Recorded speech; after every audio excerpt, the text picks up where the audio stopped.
ಸಾಮಾನ್ಯವಾಗಿ ನಾವು time pass ಮಾಡೋದಕ್ಕೆ ಸಿನಿಮಾಗೆ ಹೋಗ್ತೀವಿ. ಆದ್ರೆ ಇವರು ತಮ್ಮ ಚೊಚ್ಚಲ ನಿರ್ದೇಶನದಲ್ಲೇನೆ ಟೈಮ್ ಪಾಸ್ ಅನ್ನುವಂತಹ ವಿಭಿನ್ನ ಟೈಟಲ್ ನ ಇಟ್ಕೊಂಡು ಬೆಳ್ಳಿ ಪರದೆಗೆ ನಿರ್ದೇಶಕರಾಗಿ ಎಂಟ್ರಿ ಕೊಡ್ತಾ ಇದ್ದಾರೆ. ಸ್ಯಾಂಡಲ್ವುಡ್ ಸಿನಿಮಾ ರಂಗದಲ್ಲಿ ಟೈಮ್ ಪಾಸ್ ಅನ್ನುವಂತಹ ಒಂದು ಅದ್ಭುತವಾದ ಟೈಟಲ್ ನೊಂದಿಗೆ ಬರ್ತಾ ಇರುವಂತಹ ಚೇತನ್ ಜೋಡಿದಾರ್ ಅವರು ಇವತ್ತು ನಮ್ಮ ಬಾಸ್ ಟಿವಿ ಕ್ಯಾಮ್ರಾ ಕಣ್ಣಿಗೆ ಬಿದ್ದಿದ್ದಾರೆ. ನಾವು ಮಾತನಾಡಿಸ್ತಾ ಹೋಗ್ತೀನಿ.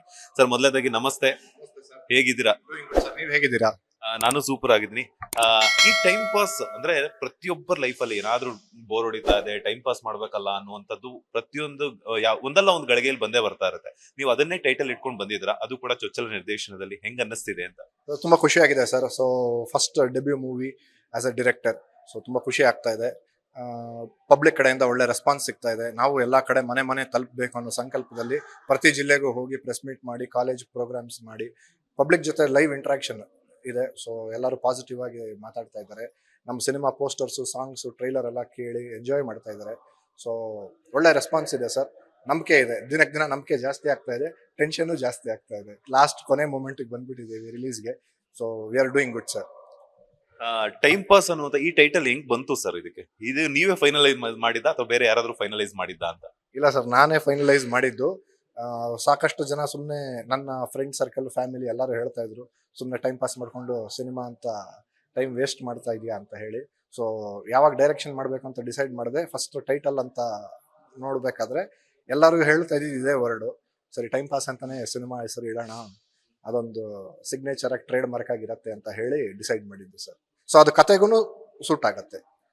ಆದ್ರೂ ನಿಮ್ಮ ಗಟ್ಸ್ಗೆ ಮೆಚ್ಚಲೇಬೇಕು ಸರ್. ಬಿಕಾಸ್ ಯಾಕೆ ಅಂತಂದ್ರೆ ಟೈಮ್ ಪಾಸ್ ಅನ್ನುವಂತಹ ಒಂದು ಟೈಟಲ್, ಅದ್ರ ಜೊತೆಗೆ ಯಾವುದೇ ರೀತಿಯಾದಂತಹ ಈ ಹಿಂದೆ ಎಕ್ಸ್ಪೀರಿಯನ್ಸ್ ಇಲ್ಲದೆ ನೀವು ಯೂಟ್ಯೂಬ್ ಅಲ್ಲೇ ನೋಡ್ಕೊಂಡು ಕಲ್ತಿರುವಂತದ್ದು. ಈಗ ಏನಿದ್ರು ಕಾಂಪಿಟೇಟಿವ್ ವರ್ಲ್ಡ್, ಯಾಕಂತಂದ್ರೆ ಸೋಷಿಯಲ್ ಮೀಡಿಯಾದಲ್ಲಿ ಪ್ರತಿಯೊಂದು ಸಣ್ಣ ಮಿಸ್ಟೇಕ್ನು ಕೂಡ ಎತ್ತಿ ತೋರಿಸ್ತಾರೆ. ಅಂತದ್ರಲ್ಲಿ ನೀವು ಯಾವ ಧೈರ್ಯದ ಮೇಲೆ ಒಂದು ಯಾವುದೇ ರೀತಿಯಾದಂತಹ ಒಂದು ಎಕ್ಸ್ಪೀರಿಯನ್ಸ್ ಇಲ್ಲದೆ ಬರಬೇಕು ಆಯ್ತು ಅಂತ? ಸರ್ ಆಕ್ಚುಲಿ ಸಿನಿಮಾಗೆ ಆರ್ಟಿಸ್ಟ್ ಆಗಬೇಕು ಅಂತ ಬಂದಿದ್ದು ನಾನು. ಸೊ ಅದಾಗ್ಲಿಲ್ಲ. ಕಂಟಿನ್ಯೂಸ್ ಸತತ 3 ಸೋಲುಗಳು. ಸೊ ಒಂದು ಫ್ರಸ್ಟ್ರೇಷನ್, ಒಂದು ಇದು ಇತ್ತು. ಸಿನಿಮಾನೇ ಬೇಡ ಅಂತ ಡಿಸೈಡ್ ಮಾಡಿಬಿಟ್ಟಿದ್ದೆ, ಆಕ್ಟೇ ಮಾಡಬಾರ್ದು ಅಂತ. ಆದರೂ ಸಣ್ಣ ಪುಟ್ಟ ಕೆಲ್ಸಗಳು ಮಾಡ್ಕೊಂಡಿದ್ದೆ. ರಾತ್ರಿ ನಿದ್ದೆನೇ ಬರ್ತಾ ಇರಲಿಲ್ಲ. ನಾವು ಅನ್ಕೊಂಡಿದ್ದು ನಾವೇನು ಸಾಧನೆ ಮಾಡೋಕ್ಕಾಗ್ಲಿಲ್ವಲ್ಲ. ಸಿನಿಮಾ ಮೇಲೆ ವಿಪರೀತ ಪ್ರೀತಿ ಸರ್, ತುಂಬ ಹಚ್ಕೊಂಡ್ಬಿಟ್ಟಿದ್ದೆ. ಕೊನೆಗೆ ಆ ಸಿನಿಮಾನೇ ಆಯ್ತು, ಸರಿ ಆರ್ಟಿಸ್ಟ್ ಆರ್ಟಿಸ್ಟ್ ಅಂತೂ ಆಗೋಕ್ಕಾಗಲಿಲ್ಲ, ಸರಿ ಟೆಕ್ನಿಷಿಯನ್ ಆಗಿ ಟ್ರೈ ಮಾಡೋಣ. ಈ 3 ಸಿನಿಮಾದಲ್ಲಿ ನಮ್ಮ ಡೈರೆಕ್ಟರ್ಗಳ ಜೊತೆ ನೋಡಿ ಕಲ್ತಿದ್ನಲ್ಲ, ಸರಿ ಡೈರೆಕ್ಷನ್ ಮಾಡೋಣ ಅಂತ ಹೇಳಿ ಡಿಸೈಡ್ ಮಾಡಿದ್ದು. ಇವತ್ತು ಇಲ್ಲಿ ಕರ್ಕೊಂಬಂದು ನಿಲ್ಸಿದೆ. ಆರ್ಟಿಸ್ಟ್ ಆಗಿ ಬರಬೇಕಾದಂತವ್ರು ಆರ್ಟಿಸ್ಟ್ ಗಳನ್ನ ಹುಡುಕೊಂಡು ಅವ್ರಿಗೆ ಅವಕಾಶ ಕೊಡುವಂತಹ ಒಂದು ಸ್ಟೇಜ್ ಬಂದಿದ್ರ, ಎಷ್ಟು ಖುಷಿ ಆಗುತ್ತೆ ಈ ನಿಮ್ಮ ಜರ್ನಿ ಅಂತ? ತುಂಬಾ ಖುಷಿ ಆಗತ್ತೆ ಸರ್. ನನ್ನ ಇದಕ್ಕೆ ಮುಂಚೆ ಮಾಡಿದಂಥ 3 ಡೈರೆಕ್ಟರ್ಗಳಿಗೆ ನಾನು ಥ್ಯಾಂಕ್ಸ್ ಹೇಳಕ್ ಇಷ್ಟಪಡ್ತೀನಿ. ಆರ್ಟಿಸ್ಟ್ ಆಗಿ ಬರಬೇಕು ಅಂತ ಬಂದಾಗ ವಿಪರೀತ ಜಂಬ, ಕೊಬ್ಬು ಎಲ್ಲ ಇತ್ತು, ಅಹಂ ಇತ್ತು. ಸೊ ಅದೆಲ್ಲ ಇವತ್ತು ಕಮ್ಮಿ ಆಗಿದೆ. ಕಮ್ಮಿಯಾಗಿ ಆರ್ಟಿಸ್ಟಿಗೆ ರೆಸ್ಪೆಕ್ಟ್ ಮಾಡಬೇಕು. ನಾವೇನು ಹೇಳಿದ್ರು ಅದನ್ನ ಅರ್ಥ ಮಾಡಿಕೊಂಡು ಅದನ್ನ ಕೊನೆವರೆಗೂ ಒನ್ ಮೋರ್ ಅಂತ, ಎಷ್ಟು ಒನ್ ಮೋರ್ ಆದ್ರೂ ಡೈರೆಕ್ಟರ್ಗೆ ಕೇಳಿದ್ ಕೊಡಬೇಕು ಅಂತ ಡೆಲಿವರಿ ಮಾಡೋದಿದೆಯಲ್ಲ, ಅದು ತುಂಬಾ ಕಷ್ಟದ ಕೆಲಸ. ಅದು ಆರ್ಟಿಸ್ಟ್ ಅಷ್ಟು ಈಸಿ ಸುಲಭದ ಕೆಲಸ ಅಲ್ಲ. ನಾವೇನೇ ಹೇಳ್ಬೋದು, ಇವತ್ತು ನೇಮ್, ಫೇಮ್, ಪಾಪ್ಯುಲಾರಿಟಿ ಬಂದಿದೆ, ನಮ್ಮನ್ನು ತಿರುಗಿ ನೋಡಲ್ಲ ಅಂತ. ಬಟ್ ಆ ಲೆವೆಲ್ಗೆ ಅವರು ಸ್ಕ್ರಾಚ್ ಟು ದ ಕೋರ್ ಅವಮಾನಗಳಿಂದ ಬಂದಿರ್ತಾರೆ. ಸೊ ಅವ್ರಿಗೆ ಗೊತ್ತು ಯಾರಿಗೆ ಎಲ್ಲಿ ಏನು ಕೊಡಬೇಕು, ಏನು ಕೊಡಬಾರ್ದು ಅನ್ನೋದು. ಅದನ್ನ ನಾನು ಅರ್ಥ ಮಾಡ್ಕೊಂಡೆ. ನನ್ನ ಈ ಟೀಮಲ್ಲಿ ಮಾಡಿರೋ ಎಲ್ಲ ಆರ್ಟಿಸ್ಟ್ಗೂ ನಾನು ಥ್ಯಾಂಕ್ಸ್ ಹೇಳಕ್ ಇಷ್ಟಪಡ್ತೀನಿ. ಬಿಕಾಸ್ ನಾನು ಅಷ್ಟೇನೆ, ಕೆಲಸ ಗೊತ್ತಿರಲಿಲ್ಲ. ಸೊ ಬೆಳಗ್ಗೆ ಮೇಕಪ್ ಹಾಕ್ಬಿಟ್ಟು ಸಂಜೆ ತನಕ ಕೂಡಿಸ್ತಾ ಇದ್ದೆ. ಇದೇ ನಾನು ಬೇರೆ ಯಾವ್ದಾದ್ರು ಸೀನಿಯರ್ ಆರ್ಟಿಸ್ಟಿಗೆ ಮಾಡಿದ್ರೆ ಇವತ್ತು ನನ್ನ ಮನೆ ಬಾಗಿಲಿಗೂ ಅವ್ರು ಸೇರಿಸ್ತಾ ಇರಲಿಲ್ಲ. ಸೊ ನನ್ನ ಆರ್ಟಿಸ್ಟಿಗೆ ನಾನು ಅಷ್ಟು ಕಾಟ ಕೊಟ್ಟಿದ್ದೀನಿ. ಅದು ಗೊತ್ತಿಲ್ದಿರ ಕೊಟ್ಟಿರೋದು, ಪರ್ಪಸ್ಫುಲ್ ಆಗಿ ಕೊಟ್ಟಿರೋದಲ್ಲ. ಸೊ ಅದಕ್ಕೆಲ್ಲದಕ್ಕೂ ಥ್ಯಾಂಕ್ಸ್ ಹೇಳಕ್ ಇಷ್ಟಪಡ್ತೀನಿ. ಜೊತೆಗೆ ನನ್ನ ವಿಷನ್ ಏನಿದೆ ಅರ್ಥ ಮಾಡ್ಕೊಂಡು ನಾನು ಹೇಳ್ದಂಗೆ ಮಾಡಿದ್ರು. ಸೊ ಅದು ನಂಗೆ ತುಂಬಾ ಖುಷಿ ತಂದು ಕೊಟ್ಟಿದೆ ಸರ್. ಆರ್ಟಿಸ್ಟ್ ಲೈಫ್ ಕಷ್ಟನಾ, ಡೈರೆಕ್ಟರ್ ಲೈಫ್ ಕಷ್ಟನಾ ಅಂತ? ಇವಾಗ ಎರಡನ್ನೂ ಬ್ಯಾಲೆನ್ಸ್ ಮಾಡಿರೋದ್ರಿಂದ, ಎರಡನ್ನೂ ಎಕ್ಸ್ಪೀರಿಯನ್ಸ್ ತಗೊಂಡಿರೋದ್ರಿಂದ ಈಗ ಆರ್ಟಿಸ್ಟ್ ಆಗಿರೋದು ಕಷ್ಟ. ಅಂಡ್ ನಿಮ್ದು ಡಾರ್ಕ್ ಹ್ಯೂಮರ್ ಒಂದು ಜಾನರ್ ಅಲ್ಲಿ ಬರ್ತಾ ಇದೆ. ಸೊ ಟೈಮ್ ಪಾಸ್ ಅಂದ ತಕ್ಷಣ ಏನಾದ್ರೂ ಒಂದು ಎಕ್ಸ್ಪೆಕ್ಟೇಷನ್ಸ್ ಇದ್ದೇ ಇರುತ್ತೆ. ಸೊ ಅದ್ರ ಜೊತೆಗೆ ಒಂದಷ್ಟು ರಿಯಲ್ ಇನ್ಸಿಡೆಂಟ್ ಗಳನ್ನು ಕೂಡ ನೀವು ಆಡ್ ಮಾಡಿದಿರಾ ಅಂತ ಕೇಳ್ಪಟ್ಟೆ. ಸೊ ಅದ್ರ ಬಗ್ಗೆ ಏನ್ ಹೇಳ್ತೀರಾ? ಸೊ ನನ್ನ ಲೈಫಲ್ಲಿ ನಡೆದಿರೋಂಥ ಒಂದಷ್ಟು ಘಟನೆಗಳು, ನನ್ನ ಸಹೋದ್ಯೋಗಿಗಳು, ನನ್ನ ಕೊಲೀಗ್ಸ್, ಸಬಾರ್ಡಿನೇಟ್ಸ್, ಸೊ ಅವ್ರ ಲೈಫಲ್ಲಿ ಆದಂಥ ಎಕ್ಸ್ಪೀರಿಯನ್ಸ್ನೆಲ್ಲ ತೊಗೊಂಡು ಮಿಕ್ಸ್ಚರ್ ಮಾಡಿ ಇವಾಗಿರೋ ಕಾಂಪಿಟೇಟಿವ್ ಎಂಟರ್ಟೈನ್ಮೆಂಟ್ ವರ್ಲ್ಡ್ಗೆ ಫನ್ ಮುಖಾಂತರ ಡಾರ್ಕ್ ಸೈಡ್ನ ತೋರಿಸ್ಬೇಕು ಫಿಲಿಮ್ ಇಂಡಸ್ಟ್ರಿ ಅಂತ ಪ್ಲಾನ್ ಮಾಡ್ಕೊಂಡು ಮಾಡೋದಂಥ ಸಬ್ಜೆಕ್ಟು. ಸೊ ಬೇಸ್ಡ್ ಆನ್ ಟ್ರೈಲರಲ್ಲೇ ಹಾಕಿದ್ದೀನಿ, ಬೇಸ್ಡ್ ಆನ್ ರಿಯಲ್ ಇನ್ಸಿಡೆಂಟ್ಸ್ ಅಂತ ಹೇಳಿ.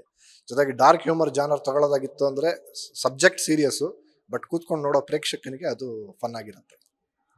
ಎಷ್ಟು ಕಷ್ಟ ಆಯ್ತು ಬಿಕಾಸ್ ಯಾವ್ದು ಎಕ್ಸ್ಪೀರಿಯನ್ಸ್ ಇದ್ದಾಗ ನಮ್ಗೆ ಯಾವ್ದಾದ್ರು ಒಂದು ಶಾರ್ಟ್ ಇಡ್ತೀವಿ ಅಂತಾಗ ನಮ್ಗೆ ಅದೊಂದು ಒಂದು ಐಡಿಯಾ ಇರುತ್ತೆ. ಬಟ್ ನೀವು ಯಾವುದೇ ಯೂಟ್ಯೂಬ್ ಅಲ್ಲಿ ನೋಡ್ಕೊಂಡು ಅಲ್ಲಿ ನೀವು ಬಂದು ಫೀಲ್ಡ್ ಬಂದು ಅದೇನ್ ಹೇಳ್ತಾರಲ್ಲ ಯುದ್ಧ ಕಾಲದಲ್ಲಿ ಶಸ್ತ್ರಾಭ್ಯಾಸ ಅಂತ ಹೇಳ್ಬಿಟ್ಟು, ನಾನು ಈ ವರ್ಡ್ ಹೇಳ್ದೆ ಅಂತ ಬೇಜಾರಾಗಕ್ಕೆ ಹೋಗ್ಬೇಡಿ.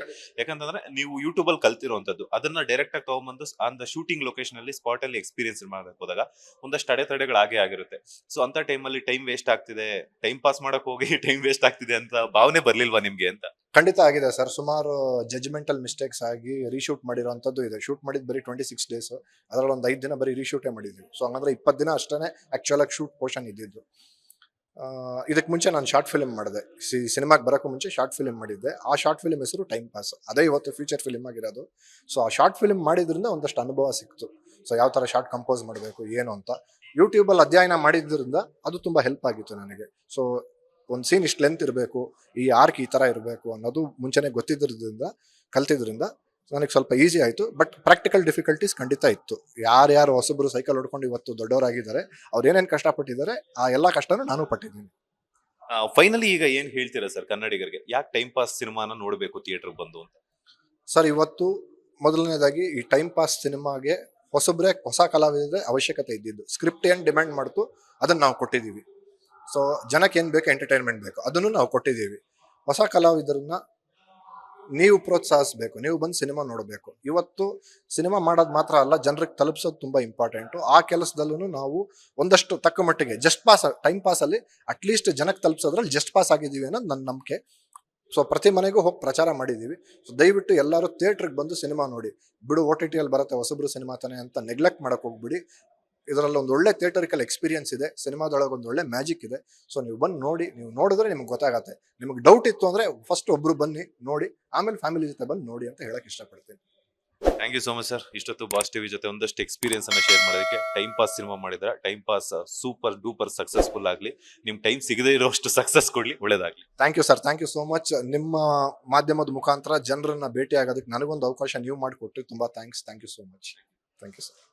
ಇದಾಗಿತ್ತು ಟೈಮ್ ಪಾಸ್ ಚಿತ್ರದ ನಿರ್ದೇಶಕರಾಗಿರುವಂತಹ ಚೇತನ್ ಜೋಡಿದಾರ್ ಅವರ ಮಾತು. ಕ್ಯಾಮರಾ ಪರ್ಸನ್ ರಾಘವೇಂದ್ರ ಸ್ವಾಮಿ ಜೊತೆ ಮಂಜುನಾಥ್ ಶ್ರೀನಿವಾಸ್, ಬಾಸ್ ಟಿವಿ ಕನ್ನಡ, ಬೆಂಗಳೂರು.